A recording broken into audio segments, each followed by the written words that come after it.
تعاقد نادي كوريتيبا البرازيلي مع المهاجم الدولي الجزائري إسلام سليماني في صفقة انتقال حر.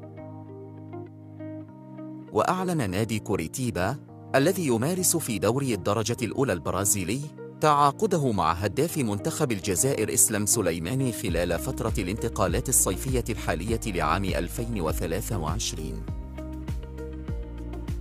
ونشر النادي البرازيلي مقطع فيديو عبر حساباته على مواقع التواصل الاجتماعي يستعرض فيه أبرز أهداف سليماني، لكن ما أثار انتباه المتابعين هو قيام النادي بنشر خريطة جمهورية الجزائر دون أن تتضمن أراضي جمهورية القبيل وكذلك أراضي تندو في المغربية.